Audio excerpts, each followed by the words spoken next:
नमस्कार दोस्तों, कैसे हो मेरी प्यारी सी ब्यूटीफुल फैमिली। आई होप आप सभी स्वस्थ होंगे और सेल्फ लव करके अपनी सेल्फ ग्रोथ पर ध्यान दे रहे होंगे। आप जानती हैं कि सेल्फ लव हमारे लिए क्यों ज़रूरी है। क्या आपके साथ भी अक्सर ऐसा होता है कि एक ही इंसान आपके दिमाग में अक्सर चलता रहता है, चाहे वो इंसान आपकी लाइफ में अभी है नहीं है इससे कोई फ़र्क नहीं पड़ता, लेकिन चाहे आप उससे बहुत कम मिले हैं तो भी वो इंसान आपके दिमाग में क्यों चलता रहता है। सबसे पहले तो ये जानने की कोशिश करें कि क्या आप उसको सोचते रहते हैं, यानी कि जैसे एक जगह बैठ गए आप और बैठ करके ना बस उसी के ख्याल के बारे में सोच रहे हैं, वो ऐसा दिखता है, वो ऐसे बोलता है, वो ऐसे करता है, उसने ये किया, उसने वो किया। तो कहीं ना कहीं आपकी एनर्जी है जो आपको ही बार बार आपकी रिफ्लेक्ट कर रही है, और ये एनर्जी वहाँ भी पहुँचेगी, ऐसा नहीं है कि वहाँ नहीं पहुँचेगी, लेकिन सेम यही विचार उसके पास पहुँचेंगे।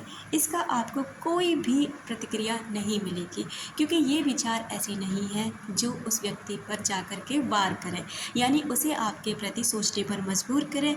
ये विचार ऐसे ही है जैसे आप ना एक जगह बैठ गए हैं, अपनी एनर्जी को ही अपने ऊपर लगा रहे हैं।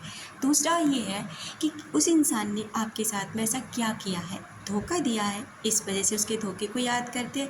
उस इंसान ने आपसे बहुत प्यार किया है तो आप उसके प्यार को याद करते, या वो बिना बताए आपको आपकी दुनिया से चला गया, आपको छोड़कर चला गया, आप उस चीज़ को याद करते रहते कि आखिर में बात क्या थी, क्यों छोड़ के चला गया, वजह तो बताता। या फिर उस व्यक्ति ने से आपका बहुत झगड़ा हुआ और उस समय आप ये बात नहीं बोल पाए कि उस समय ना मुझे उससे ये बोलना चाहिए था या वो बोलना चाहिए था, मैं ऐसे बोल देता तो ठीक रहता। क्या इनमें से कोई भी सिचुएशन आपकी है? अगर है तो इस पर काम करिए, क्योंकि यहाँ ना आप अपनी एनर्जी को ख़राब कर रहे हैं। वहाँ से इस चीज़ का कोई लेना देना नहीं है। आपका ही सबकॉन्शियस माइंड, कॉन्शियस माइंड ना हमेशा आपको परेशान करता रहता है, यानी कि आपको पता ही है कि जो सब वो कॉन्शियस माइंड है ना, वो अक्सर करके आपको सवाल और जवाब में फंसाता रहता है। खुद ही सवाल पैदा करेगा, खुद ही इसके जवाब दे देगा, और जवाब भी देगा ना तो फिर उस पर भी एक सवाल खड़ा हो जाएगा।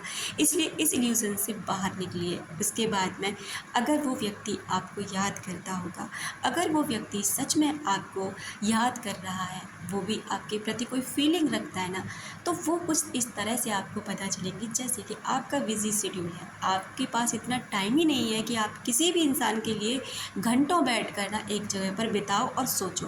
क्योंकि ये सारा काम समय तो उन लोगों के पास होता है जो अपने ऊपर ध्यान नहीं देते, जो केवल एक इंसान के ख्यालों में खोए रहते हैं, अपने आप को भी बर्बाद कर रहे हैं, साथ में अपनी फैमिली को इसलिए बर्बाद कर रहे हैं क्योंकि आपसे ही आपकी फैमिली के एक्सपेक्टेशंस होते हैं। आप जानते हैं कि उम्मीदें क्या करती हैं, माँ बाप अपने बच्चों से क्या उम्मीदें रखते हैं, बहन भाई या जो कोई भी आपके फैमिली मेम्बर्स होते हैं, वो सभी को अपने एक इंसान से ना एक उम्मीदें होती हैं। अगर आप बेटे हैं तो आपसे उम्मीद होगी कि आप अच्छे से जॉब करेंगे, अपनी लाइफ सेटल करेंगे, आप अच्छे से अपनी गृहस्थी संभालेंगे।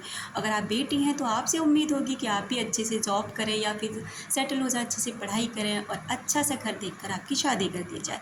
लेकिन अगर आपने अपनी ज़िंदगी को इस सोच में ख़राब कर रखा है ना, तो यकीन कीजिए आप केवल अपने आप को बर्बाद कर रहे हैं और कुछ भी नहीं कर रहे। अगर वो व्यक्ति आपको याद कर रहा है तो आप कितने भी बिज़ी हैं, उसका ख्याल आपको आ ही जाएगा। कुछ इस तरह से आएगा जैसे उसका नाम आपको दिखाई देने लग जाएगा, उसके बारे में आपसे कोई बात करने लग जाएगा कि उसका क्या हाल है, अब कहाँ है वो, अब बात होती है नहीं होती, या कोई आ करके उसके बारे में, दो लोग आपके सामने बातें कर रहे होंगे उसी के बारे में, और आपको ये सब साफ साफ सुनाई दे रहा होगा।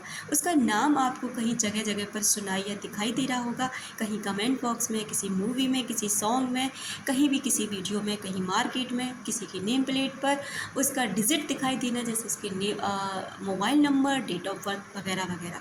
कुछ ऐसी चीज़ें, कुछ एंजल्स नंबर जो बहुत ज़्यादा गाइड करते हैं कि आपको वो वाला इंसान ना याद कर रहा है, क्योंकि एंजल्स आपको ये बताने की कोशिश करते हैं कि ये व्यक्ति आपको याद कर रहा है, आपको कांटेक्ट करना चाहिए, कैसी सिचुएशन है आपकी। और अगर वो इंसान ना नार्सिसिस्ट टाइप का है, यानी कि आपको मैनिपुलेट करता है, केवल उस इंसान ने आपको कोई सुख नहीं दिया, हमेशा तकलीफ़ें दी हैं, हमेशा अपने जाल में फंसा कर रखा है, ऐसे इंसान का अगर आपको ख्याल आ रहा है ना, तो तो मैं तो आपसे सच में ये कहूँगी, इस जाल से निकल जाइए।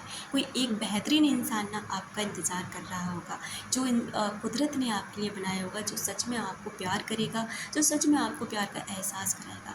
ऐसे इंसान के जाल में अगर आप फँसे पड़े ना, तो प्लीज़ अपनी लाइफ़ की अहमियत को समझिए, अपनी अहमियत को समझिए और इस जाल से बाहर आ जाइए। तो पहचानिए खुद को कि आप उसके जाल में फँसे हैं, क्या आप उसको सोचते रहते हैं? इन सभी कंडीशन जो मैंने आपको बताई, इनमें से कोई कुछ कंडीशन आपकी है, या फिर आपको उसकी याद अचानक आती है, आप याद नहीं करना चाहते, अचानक आती है, तो वो व्यक्ति आपको इस केस में याद कर रहा होता है। कभी कभी किसी का सपनों में आना एक इत्तेफाक हो सकता है, या फिर आप उसे याद कर रहे होते हैं, लेकिन किसी व्यक्ति का आप लगातार कई दिनों से सपनों में भी देख रहे हो, नेम भी देख रहे हो, उसके फीलिंग्स भी आपको आ रही है, तो वो इंसान ना आपको सच में याद कर रहा है। इस बात पर यकीन कीजिए। ये सब कुछ इसलिए हो जाता है क्योंकि हम सभी एनर्जी का हिस्सा है, और हम सभी की एक दूसरे को एनर्जी इफेक्ट करती है। हम जिसके बारे में सोचते हैं उसके पास हमारे विचार पहुँचते हैं, जो हमारे बारे में सोचता है हमारे सामने भी वो विचार आते हैं। तो ब्रह्मांड हमें ये सारी चीज़ें ना, ये संकेत बताते रहते हैं कि वो वाला व्यक्ति ना आपको याद कर रहा है। दोस्तों, आपका जीवन बहुत कीमती है। किसी की यादों में पड़कर, किसी के जाल में फंसकर अपने जीवन को बिल्कुल बर्बाद ना करें। अपने आप को समझें, अपनी अहमियत को समझें, अपने परिवार की उम्मीदों पर खरा उतरने की कोशिश करें, क्योंकि जो आपको भगवान देंगे ना, जो कुदरत देगी ना, वो लाजवाब होगा। यकीन कीजिए कुदरत के कानून पर, कुदरत के नियम पर, जो आपके लिए बहुत बेहतरीन कुछ अच्छा सोच के बैठा होगा। Thank you so much. अपना ख्याल रखें, अपनों का ख्याल रखें, जिसे आप अट्रैक्ट कर सकें ढेर सारा प्यार और ढेर सारी खुशियाँ। मिलते हैं अपनी नेक्स्ट वीडियो में।